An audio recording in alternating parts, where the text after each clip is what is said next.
Hello and welcome. Thank you for joining us today on the Preserving History and Democracy podcast. My name is Caroline Zamora and I'm the Chief Deputy County Clerk.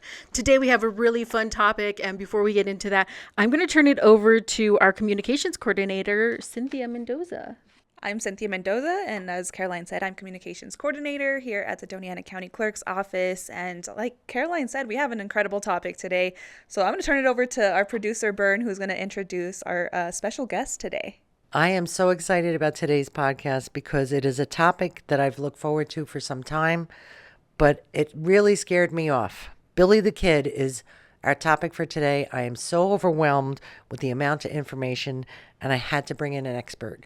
So today we have with us Mr. David Thomas, and he's going to speak to us about Billy the Kid. Yeah, Mr. Thomas. I am so pleased to be here. I love that our county is promoting our history. Our history is so amazing, and we can't do enough to get it out to the public.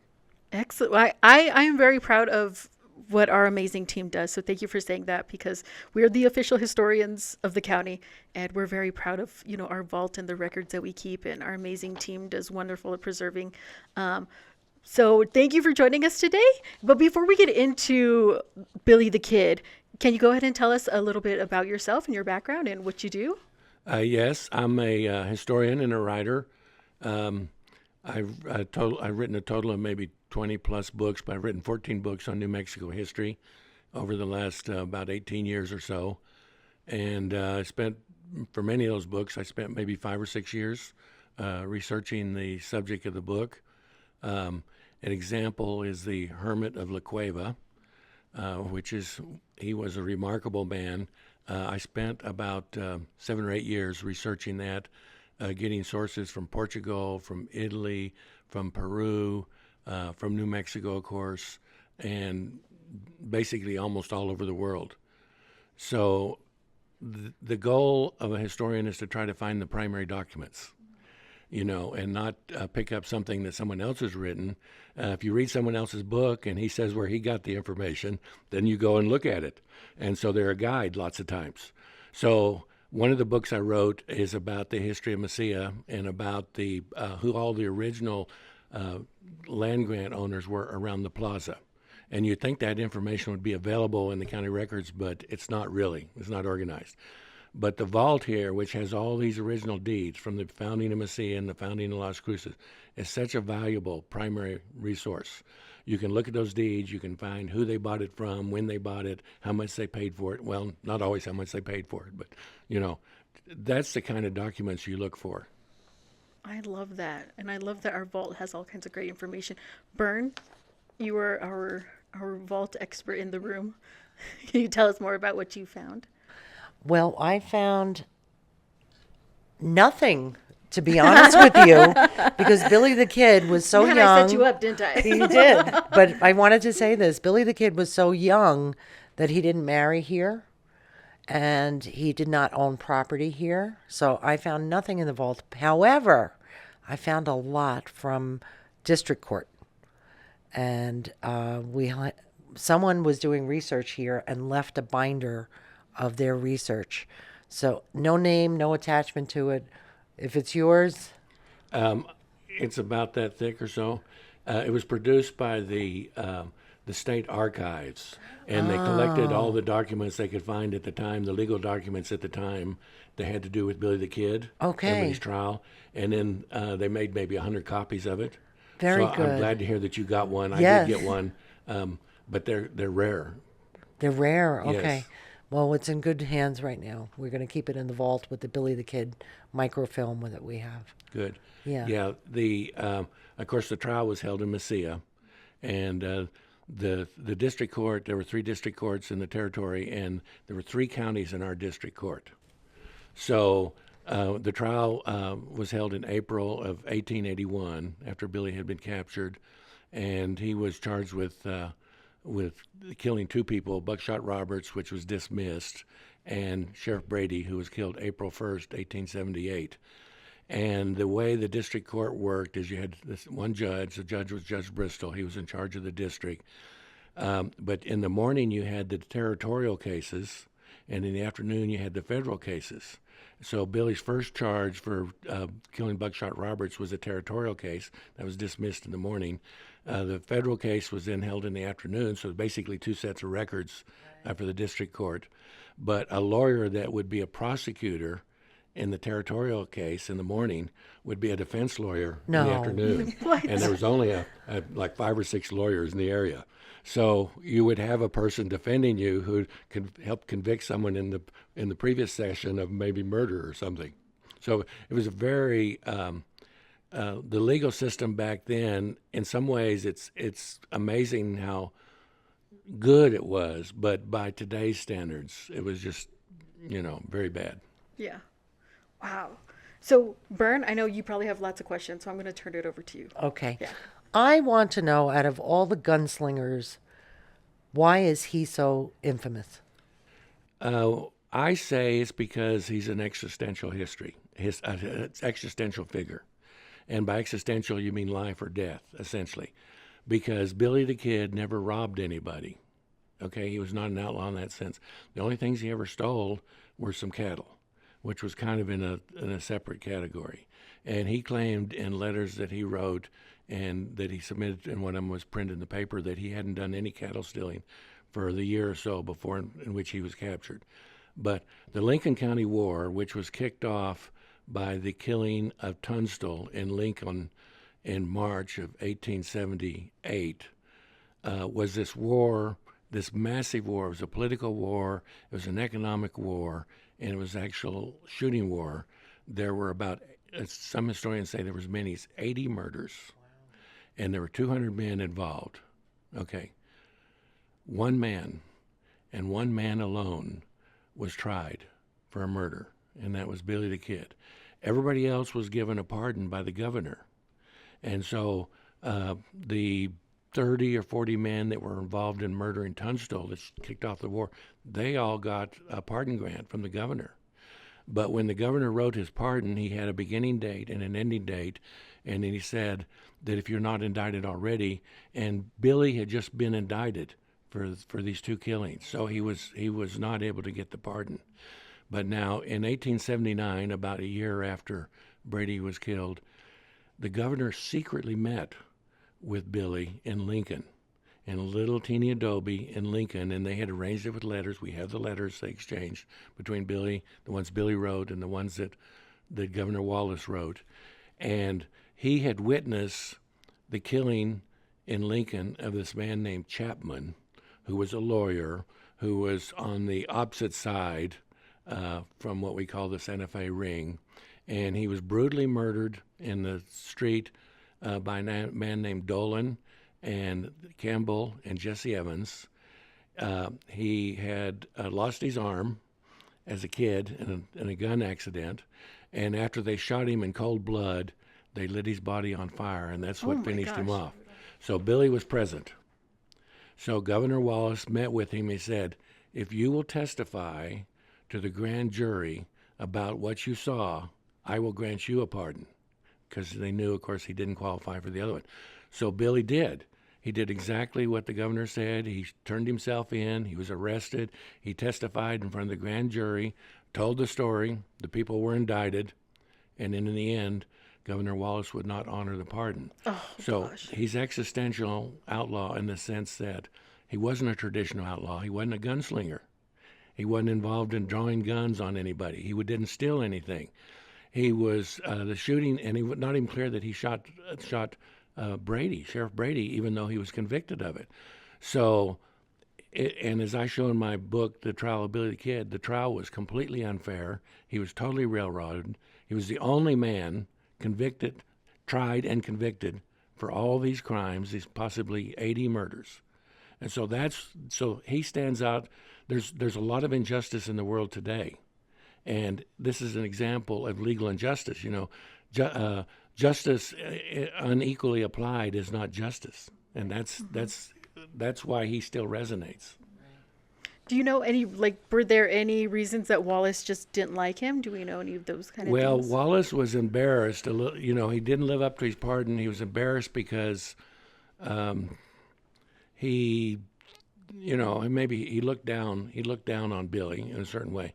But when he wrote about the event about 15 years later, he wrote an article for the New York Times in which he said, talked about meeting Billy and pardon. He said, I told Billy that I would give him a pardon if he testified and if they were convicted. Well, they were not all convicted. Now, you can't guarantee that as a witness. Yeah. So everybody thinks he just added that to cover himself. Why he didn't live up, and of course he was a general during the Civil War. He was a very well-known person. Why he didn't live up to his agreement. But the thing about Billy the Kid, like you mentioned, so much information. After he'd left his home in Silver City at 16. His mother had died a year earlier when he was 15, and went to Fort Grant in Arizona. From that point on, we know almost everything. For almost every week of his life, we know what he did. We found these primary documents. So the amount of information, people have been, studying him seriously for 40 years. The amount of primary documentation that we found on him, there's nothing like it in the West. If you think about the shootout at the OK Corral, like 48 seconds, and it's over. Right. The Lincoln County War was a 2-year war, lasted 2 years. So there's and what you look for and I found a number of documents that no one had found before. You look to try to find those primary documents that tell you something that nobody had known before. Now, I had read that he was born probably on the East Coast. He was probably born in New York in December of 1859. No, there's no birth record, and so some people say maybe November, maybe December. A lot of people have settled on December 29th, but there's no proof. But he was born in New York City. They know more or less the area where he was born, which is kind of where the old World Trade Center was. Okay. And then no one knows for sure. His father, his original name was McCartney, and it's presumed, and that was his mother's name. It's presumed that was the man that was the marriage name that she got, but no one knows for sure. But both these parents came from Ireland. Yes. Sorry, I'm Okay. just a wee bit Irish. And some people think they found the record of the boat of one of them coming over, but I don't know if that's true or not.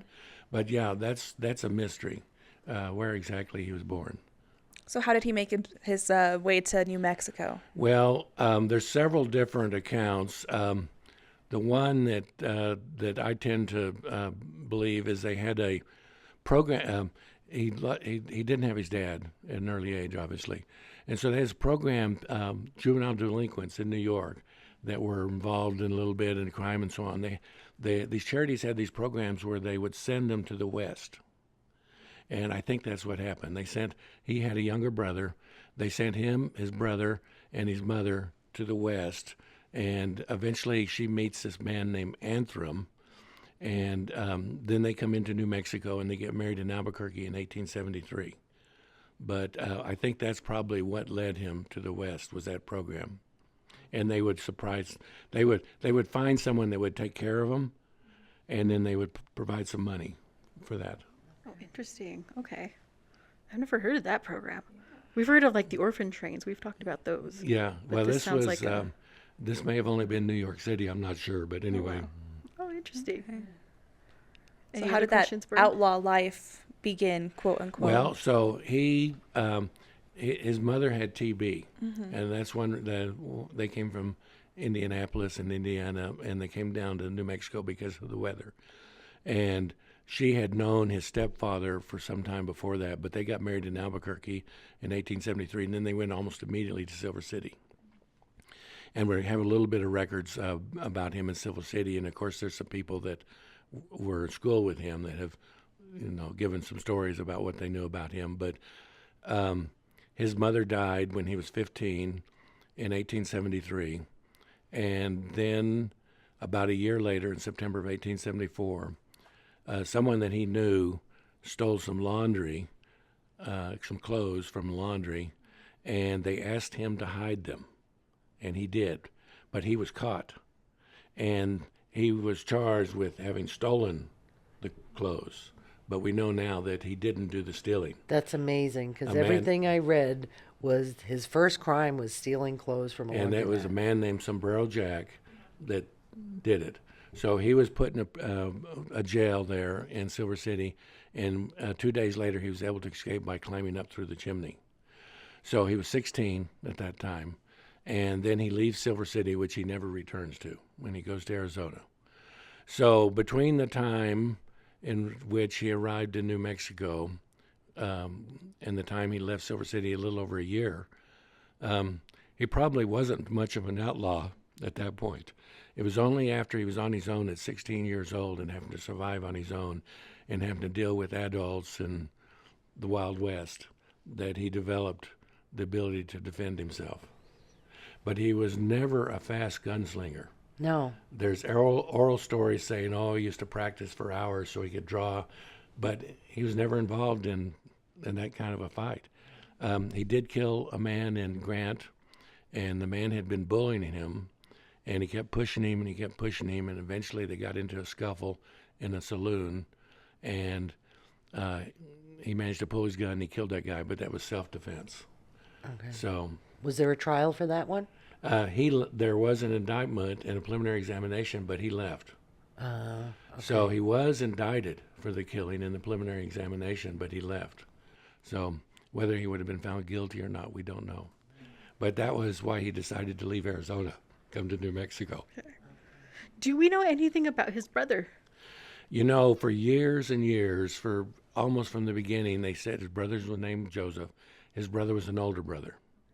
And when I wrote my book, The Trial of Billy the Kid, I said, well, his brother was an older brother. But we know now from a document that we found that he was a younger brother. And what's interesting about, and this would make an interesting movie or a TV episode or something, tell the story of Billy the Kid from his brother's point of view. And so his brother could be there in the background at all the key moments and could give his point of view. And his brother's, after Billy is arrested and tried and, eventually Pat Garrett kills him, there's a couple mentions of Joe Antrim in the newspapers. And Joe Antrim eventually goes to Colorado, and he works as kind of a, what you might call a runner or something like that for some of the casinos where he would do errands and that sort of stuff, and never had hardly any money. And just a few days before he died, the editor of a Denver, Colorado newspaper was writing a history of some of the old saloons in Denver, and someone said, hey, you ought to talk to this guy, Joe Antrim. He was here back then. So he goes and talks to him and interviews him, and he publishes a brief picture of him, very teeny picture, and and the information he gives him about the history of the saloons. And when he comes back to the newspaper office, someone there says, hey, that was Billy the Kid's brother. Wow. And the reporter said, nah, and never went back and talked to him. So then when he died in poverty, his body was donated to science. Wow. So that is kind of sad. That is. What do you think the biggest lie is that commonly is thought to be true about Billy the Kid? Billy in the movies is portrayed as this short-tempered, impulsive, Kid. easily transitioning to violence sort of character. I don't think he was. He had to be pushed and pushed and pushed before he finally responded.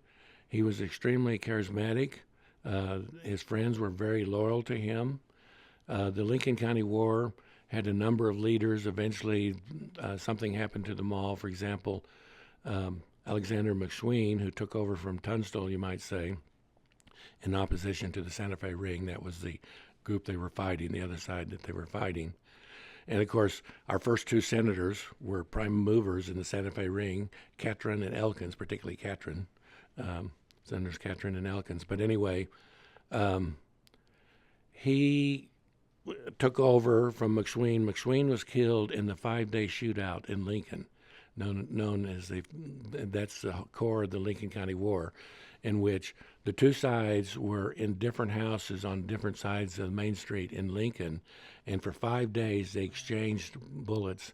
And on the second day, Colonel Dudley from Fort Stanton came in on the opposite side from Billy, the opposite side from McSween, and Billy was in the house with McSween. and he had a Gatling gun and a cannon.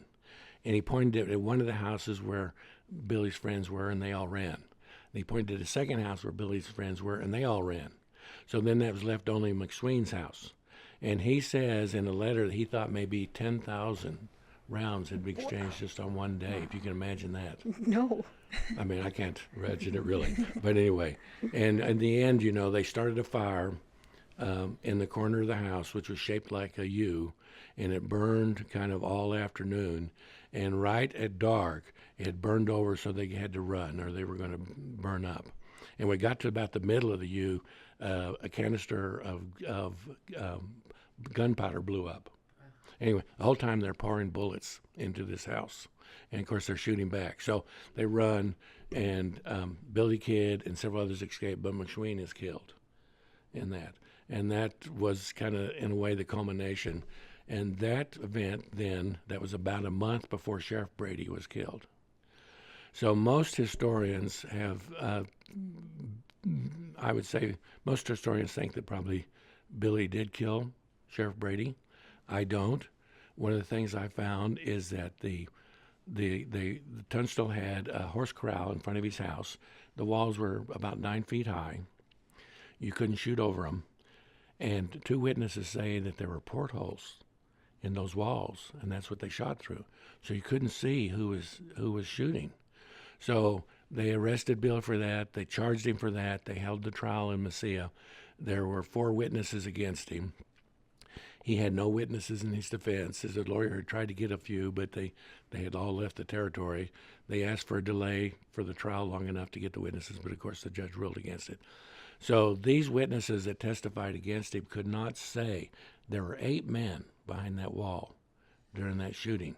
They couldn't say who or whether Billy had done the shooting, but they just convicted him on the principle that he was there. Because what had happened earlier, Sheriff Brady had confiscated Billy's Winchester rifle, which he really liked. And so right after Brady and a deputy that was with him named Hinman were shot, Billy runs out because Brady was carrying that rifle. He runs out to try to recover the Winchester. They open up on him, and he runs back. So they could testify that he did run out, so he was present. But who among the 8 did the shooting? So by today's standards, he would not have been convicted. Now, not of first-degree murder. He might have been convicted of an accessory, which would have been second or a different degree. At the time, the territory had 5 degrees of murder. First-degree murder, and the hanging was within 30 days. Okay? The time period was set. That was first-degree murder. Fifth-degree murder was just a fine. And Colonel Fountain, who defended Billy in the case of Brady, argued in some cases down from first degree to 5th degree. Wow. But the Good judge, lawyer. this is another example of the unfairness. The territorial law says the jury is to determine the degree. But the judge gave instructions to the jury that they could only consider first-degree murder or acquittal. So they couldn't consider any of those lesser degrees. And that was one of the ways in which he manipulated the trial. Now, as you know, Mesilla at the time was primarily Hispanic. The jurors were all Hispanic, okay? And I checked I checked the census records and so on, and about half of them could not read and write. So the trial was held in English with a translator, but the newspaper says the translator didn't do a very good job. And he particularly had a problem with the more complex kind of stuff. And then the judge, Bristol, wrote up a 4-page instructions to the jury that were given to the jury only in English. So they couldn't read it. Right. So the trial was very unfair. And Billy would have had grounds to appeal. But the Supreme Court only met twice a year. The 3 district judges made up the Supreme Court. It was not going to meet again for 3 months. And he was sentenced to hang in 30 days. 30 days. Yeah. So the procedure at the time was to appeal to the governor for a stay long enough to appeal your case. Right. Well, the governor was Governor Wallace. He denied the stay. Right. So Billy would, Railroaded. He was railroaded essentially, and that's what led him. But when he escaped in Lincoln, he had been pushed to the other end. He had, I've got a project I'm working on. After Billy is captured at Stinking Springs on December 23rd, 1880, by Pat Garrett and his posse, they take him to Fort Sumner. First thing they do, they take him to Fort Sumner and they put him in both cuffs and leg irons. And they have him also chained to Dave Rudabaugh, who's captured with him. And 2 other men was captured too, but they were chained individually.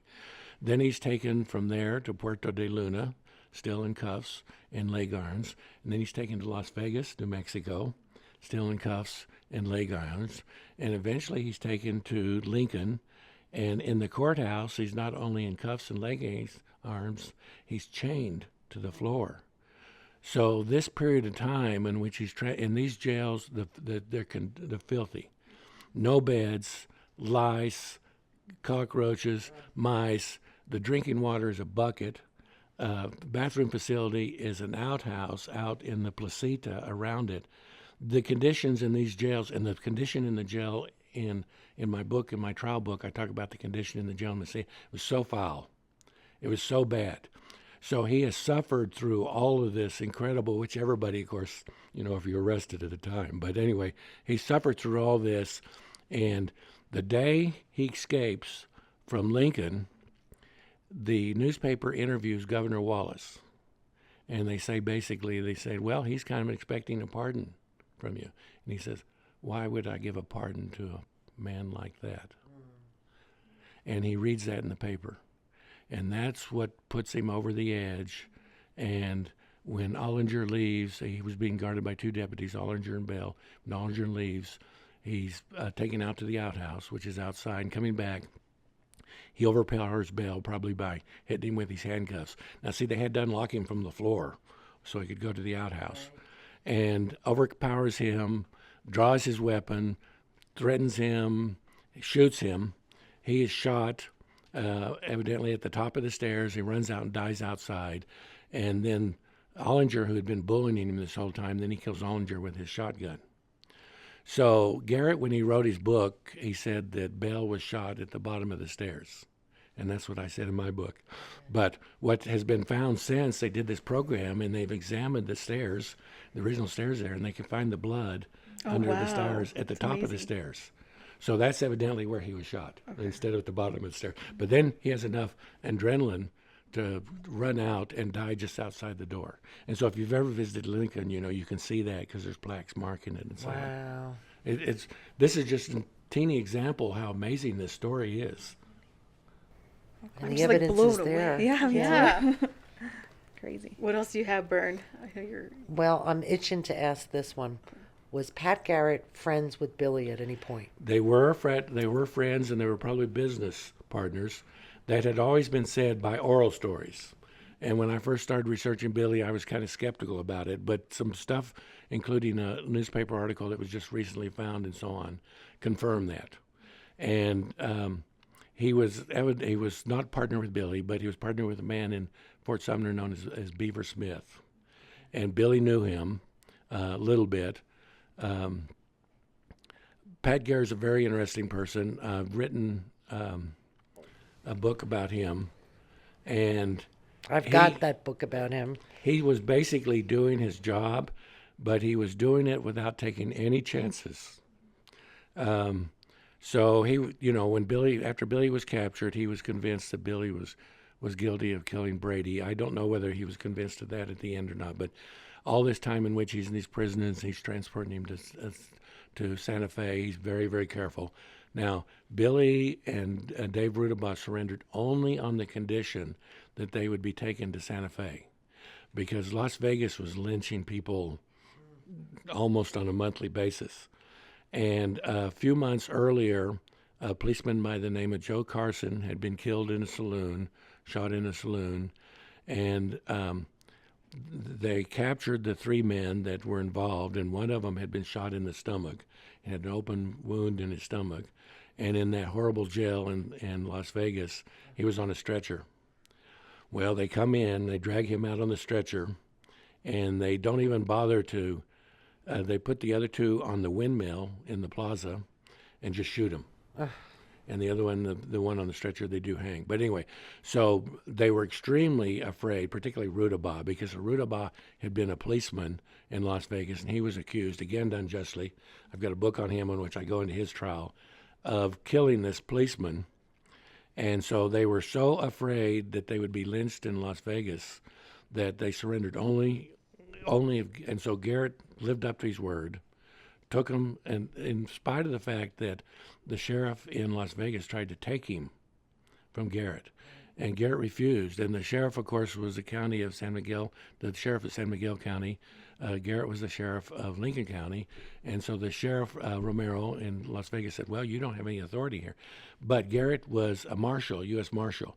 So Billy was arrested under that authority. Garrett was not actually sheriff yet. He was a deputy sheriff.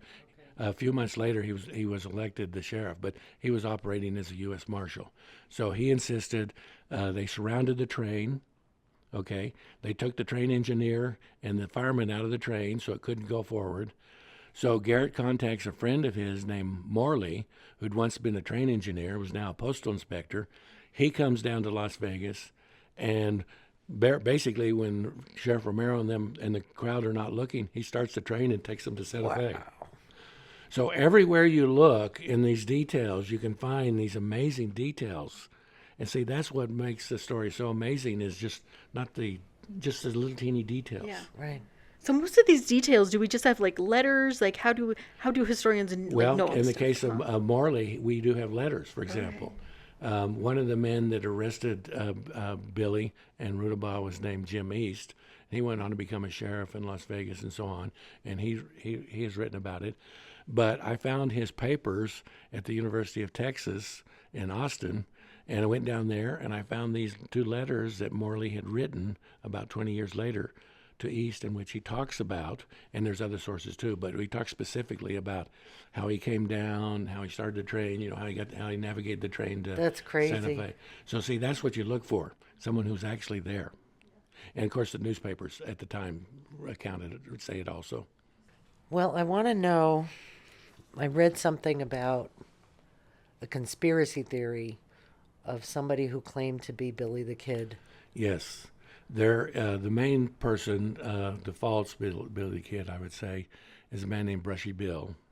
He clearly was not Billy the Kid, because documents have surfaced fairly recently to show that he was only about 3 years old when Billy was killed. Okay. But he started promoting this story in the maybe the early 60s or possibly the late 50s, in which he has Billy the Kid and he'd escaped.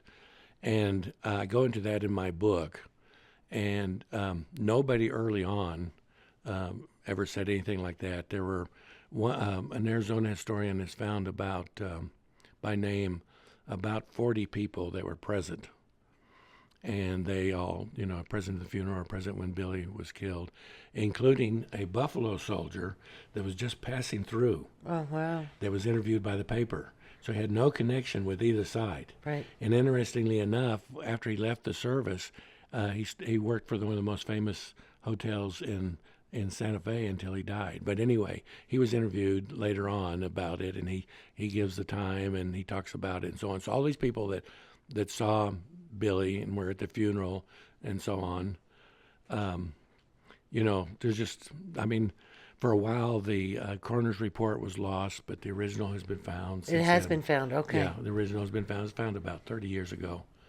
And so Where was it found? it was found it was in the courthouse. It was in but the courthouse.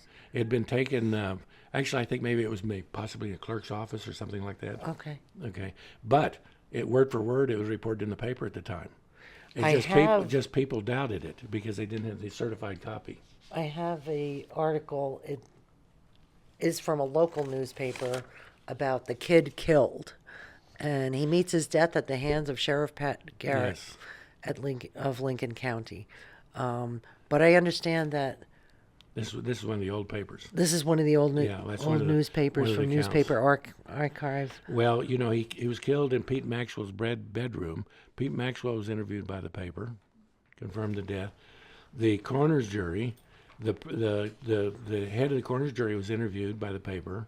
Okay. And it was published in the paper.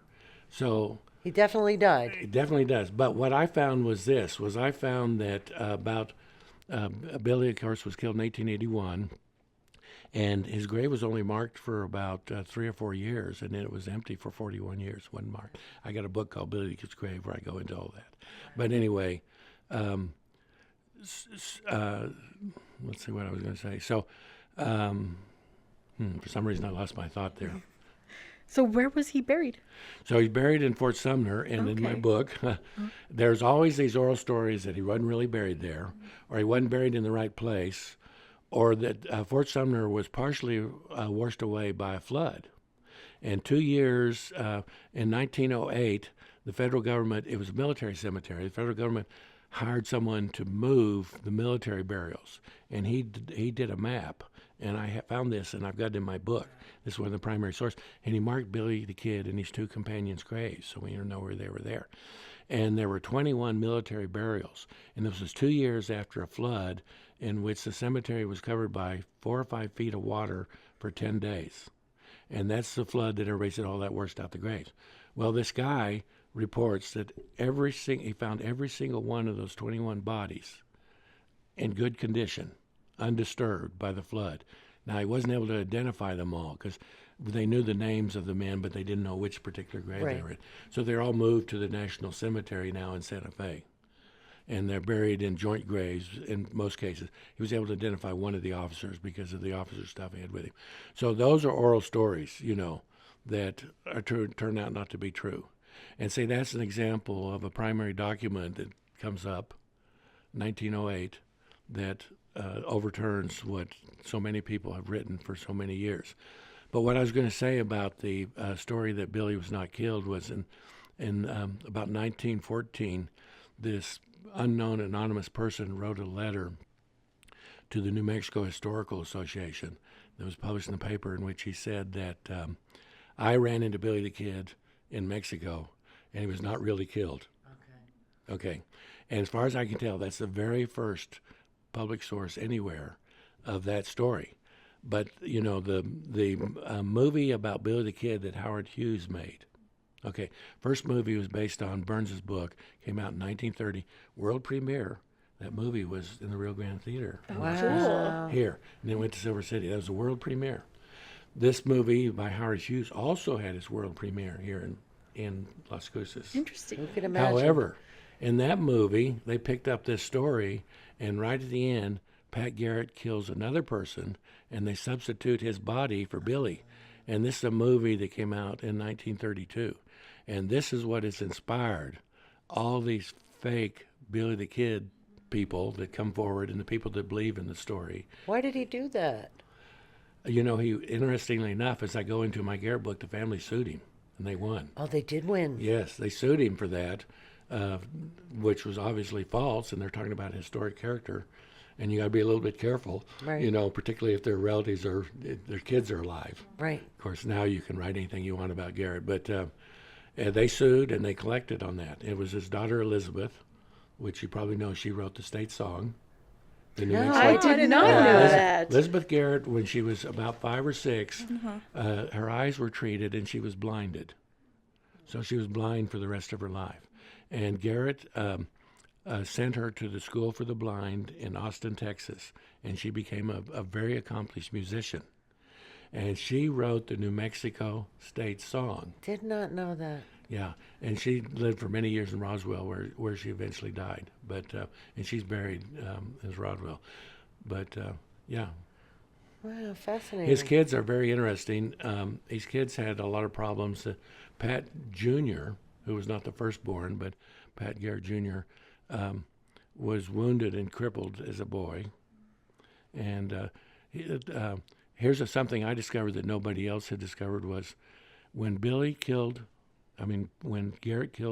Billy, that was July 14th, 1881, in Fort Sumner, in Pete Maxwell's bedroom. He had a 3-month-old daughter named Ida, and no one had discovered that before. She's buried here. The bodies were moved from the Oddfellow Cemetery to the Masonic Cemetery. She's buried here.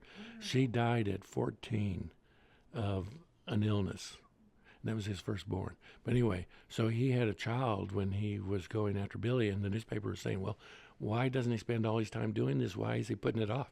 Well, he owned a hotel in Lincoln, the Wortley Hotel at the time, and he had this brand new daughter, so he was just taking his time Right. before he went Right. after Billy. He sounds like he had a life of strife. He was a very interesting person. He was very honorable. There's a lot of oral stories about him, which I don't believe. But he, enforcing the law was his job, and he was hard at that. But you remember now, he was the sheriff here in Doñana County for 2 terms. That's a very interesting story also. But before that, he was the customs clerk in El Paso. And he had moved, he had left New Mexico, moved down to Uvalde, Texas. And when President Roosevelt was elected, he was intrigued by the West, of course. And he came to the West on trips and he loved the wilderness. And so he decided he wanted to meet Pat Garrett. So he sent him a telegram and said, I'd like to meet him. Garrett comes up to Santa Fe. Governor Roosevelt is there with his presidential train, and they're in the presidential car. They have a meal together, and they come all the way down in the train. Cool. So I think you have to come back and tell us more about I Pat know. Garrett. This is so I It's a interesting. very think- interesting Yeah. story. Cool. But he's a very important person here, and of course there's lots of records in the courthouse. There are about- lots of And records. a few years back, you found the coroner's report for Pat Garrett. Yes. And had that ceremony. And Helica has it in her Yeah. office now. Yeah. I think Yeah. we just got it framed in like Yeah. Unfortunately, it doesn't have as much information in it as we'd like. yeah. But it does have some. There's a lot of conspiracy theories about Garrett that we could go into also. Really? Okay. I've Oh, never yeah. heard one about Garrett. Well, a lot of people think he was, a lot of authors have said he was killed by a guy named Miller. And I'm able to prove, I think, in my book that he wasn't. The person that was tried for killing him was a man named Wayne Brazel. And they had been in a fight, and it's kind of elaborate, but over some land that he had leased to Brazel and some goats. And they had a court case in the Justice of Peace Court about a month earlier, and then they had finally worked out a deal. They had signed a contract. Brazel had signed this contract saying there were 1,200 goats. One man was going to buy the goats, and then Miller was going to buy the property. Well, Miller was known as Deacon Miller. He was a professional killer, but he was never convicted. He was suspected many times. He was tried several times. He was never actually convicted. And a lot of people think he snuck in, but he was actually in Las Cruces. He was going to do this deal. He was in the Park Hotel here in town, which I'm able to prove by primary documents and so on. And so the man that was going to buy the goats was named Edmondson. He had spent the night up at Garrett's ranch. They came back down. As they're coming down, they got into a fight. And Garrett did have a short temper. And Not Garrett- Billy the Kid. Garrett had Yeah. the short temper. Yeah, Okay. Billy had, in my opinion, Billy had to be pushed. That's not the way he's portrayed in the movies. But anyway, he threatens Brazel, and Brazel shoots and kills him. And there's a bunch of stories around that. And Miller had nothing to do with it. But a little less than a year after that, Miller was hired to kill a man in Ada, Oklahoma. He went up there. His favorite method of killing people was a shotgun. He shot and killed that guy, but he was caught. And he had a relative, a nephew that was only 17 that he'd involved, that lived in this Ada, Oklahoma, had lived in scoping it out and spying on this guy and so on. So he was also caught. And then the men that hired him were caught, the 2 men that were hired him and caught. So they're all in jail in Ada, Oklahoma. Well, one morning, a group of men go in there and they lynch him. But they don't lynch the kid. They spare him, but they lynch the others. So even though Deacon Miller undoubtedly killed for money in many cases, and he had a short temper and he killed some people, maybe it wasn't for money, but he may have killed as many as 11 people. But he paid the price in Ada, Oklahoma. Okay.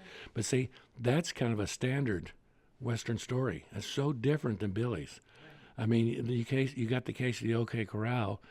You can't really say for sure which side was right and which side was wrong. Mm-hmm. Okay? Yeah, who Generally, started shooting? Well, generally the Earps are considered the good side. But a lot of people consider the other side the good side. So anyway, they had this shootout, right? Like 48 seconds. Those are the classic Western outlaw stories. They're so different from Billy's story. That's so interesting. How old was Fascinating. he when he died? 21. 21. Yeah. He really was a He's kid. young. Yeah, he was a kid. Of course, young people were tough back then. They had to be at a very young age. Yeah. But one of the things I really like about a Billy the Kid story is also is the Hispanic element. See, you don't have any, well, no major characters. Okay, crowd, no Hispanics involved. Okay, like you've got Silver City, which is, was kind of an Anglo town, even though the Hispanics outnumbered them. But the nice thing about Mesilla, the thing I love about Mesilla is the fact that number one, majority Hispanic. Number two, of course, is founded mostly as a Hispanic town. All the Anglos and Hispanics intermarried. It was a class structure, sort of like Mexico, the wealthy people at the top and the poor people at the bottom. Newspaper always has an obituary for someone who dies with a Hispanic. They usually have one for their wife. You won't find that in Silver City. You can look hard and fast in the Silver City newspaper. You won't find obituaries for Hispanics, even though Hispanics were important. They had businesses, and they outnumbered the Anglos because New Mexico and Mesilla, now Las Cruces is a little bit more like Silver City, but New Mexico was so different than the typical Texas, Arizona, western town. It's a beautiful thing. Yeah, and that's part of our heritage, of course. So Hispanics are really involved in Billy the Kid story. And the territory. I mean, the first governors. I mean, the very one of the very first the person who founded Mesilla was named Rafael Reales. I've been trying to get Mesilla to recognize him and have a Rafael Reales Day. It was founded on March 1st, 1850. He went on to become the first mayor, become the first representative to the territorial legislature. And I mean, Hispanics were so incredibly important in this area, which of course you would expect, of course, because it was part of Mexico and so on, but still. But interestingly enough, do you know how the first church in Las Cruces and Mesilla got its name? No, I don't. Okay. The acequia, the ditch, the Madre Acequia, the mother ditch, irrigation. You can't live in this climate and in northern Mexico without water to farm. So the day they start digging the ditch, whatever Saint's Day that is, that gives the name of the church. So in Mesilla, it's San Levinos. In Las Cruces, St. Genevieve. St. Candelaria and Dona Ana. Those were the days they started digging the ditch That's to amazing. bring water. And that's true for northern New Mexico, and it's true for almost all of New Mexico. Right. I never knew that. Fascinating. Yeah, me neither. We're learning a lot today. We are.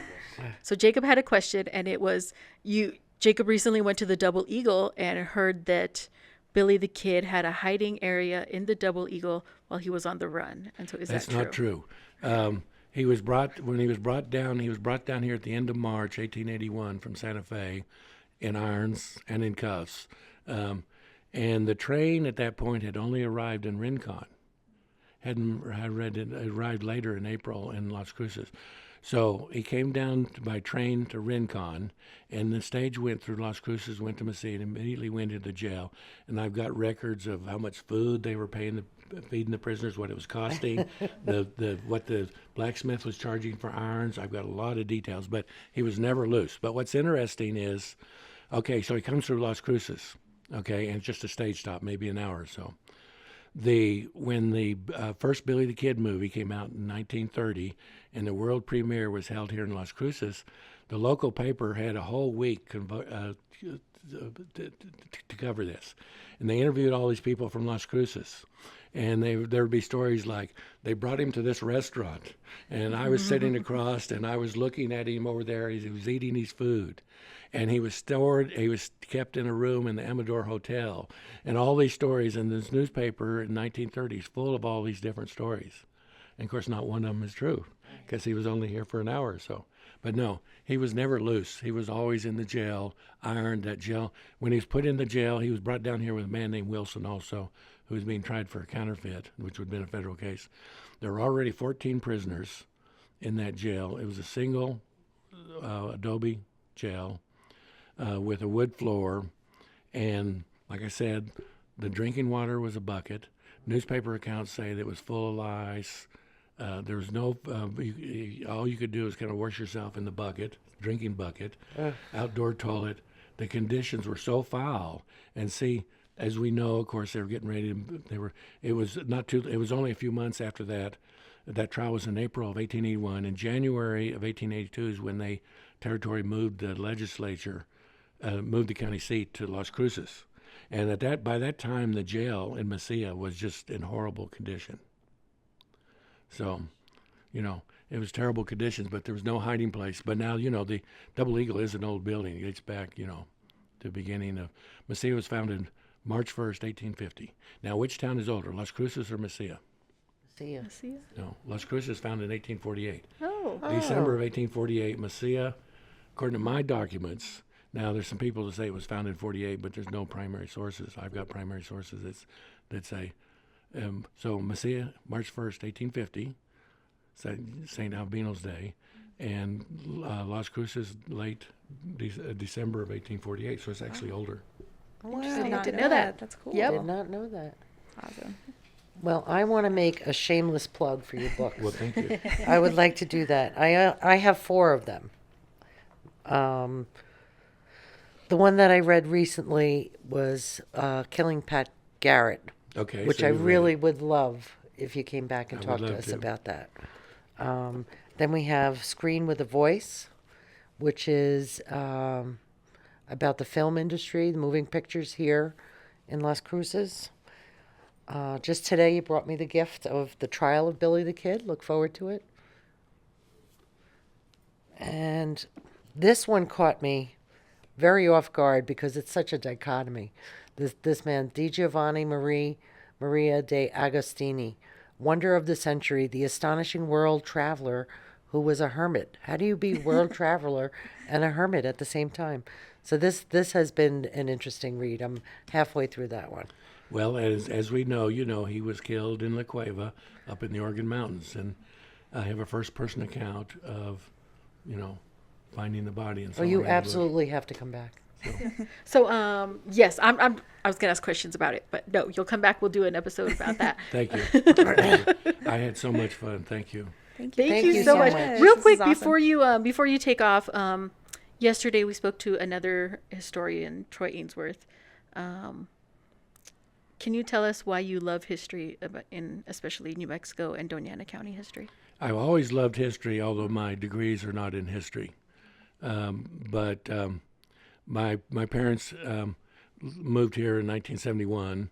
I had already left home, so I came over only about 20 years ago to take care of my parents when they were elderly and so on. And when I used to come to visit, we'd go to Mesilla and so on, and it just started getting. My original interest was in Mesilla, and I started researching Mesilla, and then from there, I just went to all the history, kind of pretty much our own county, in southern New Mexico, and it was really an eye opener for me when I started learning about how much was known about Billy the Kid, and starting understanding the process of finding primary documents, trying to find things that other people hadn't found, following up on what they had found. And when I first started, the internet there wasn't much documents on the internet, and so you had to go. So I went to archives all over. I've been to the National Archives 3 times, the Denver National Archives twice. I've been to Governor Wallace Collection in Indiana. I've been to archives in California, archives in New York, Denver, all over, many, many archives. So initially the big fun was the research. Writing is a little bit different sort of story, but if you have all the research, the writing's pretty straightforward. But the most fun is just doing the research and saying, hey, nobody has found that before, as far as you know, or That's not, gotta be or not for amazing. 200 years maybe. Yeah, that's got to be an amazing Yeah. feeling to Like when they make a found find. the coroner's report. Yeah. Yeah. Everybody was so excited. All over the country. Yeah. It was in all the papers. Wow. Cool. You said you spent a lot of time in our vaults. What kind of documents have you found in there? Well, I've been through. You have the books of the commission, county commissioners. I've been through all those. Now, the original book, when the county seat was originally Dona Ana, And that original courthouse, those records are in private hands, and I've never seen them. But I know where they are, but they're in private hands. But then after, a little bit after that, then the county commissioner meets Las Cruces and Mesilla and kind of eventually goes back and forth. All those early records, all the deeds. At one time, you did have a few of the original papers. Originally, you know, the county courthouse would always collect the papers. That's the reason we have those. Now they've been microfilmed and so on, but you know, that was part of the service of the county courthouses to have all the paper. So, like in Fort Sumner, the newspaper hasn't been microfilmed, but it's in the courthouse. So I went over there and went through the newspapers, for example, in the courthouse, and you can do it. It's public. That's the lovely thing about Right. our system. Yeah, I do love that. It's incredible. Alrighty, well, I think that wraps it Yeah. up. Are we good, I Bird? think Any we're more good. questions? I think we're good. Thank you so much for joining us. Thank yeah, you. really, this has been fun. We'll bring you This back. was I think we have a few more episodes. Yes. At Thank you. least. a Yes, few more yeah. books, a few more episodes. Yeah, you know. absolutely. Yeah, and I think I think we just have so much history here in Doña Ana County, and as the official historians of the county, we love this. And, Well, yeah. and see, the problem is getting it out somehow to the public so that people realize how unique yeah. we are here. Speaking of getting it out, where could someone purchase these books? The books are in Coas, they're on Amazon, they're at the bookstore on the Mesilla Plaza. Okay, very good. So, All right. Well, I guess that does it. Thank you for joining us today. thank you for Yeah. having me. My name's Caroline Zamora. I'm the Chief Deputy County Clerk. I want to thank Cynthia Mendoza, our Communications Coordinator, for all she does. I want to thank our amazing producer and researcher extraordinaire, Bernadine Caporal. And of course, behind camera, we have Jacob Slaughter, who does all of our amazing camera work and editing and makes this podcast actually happen. So thank you for listening. Be sure to like and follow our social media pages. Also to follow wherever you listen to your podcast. And we'll see you next time.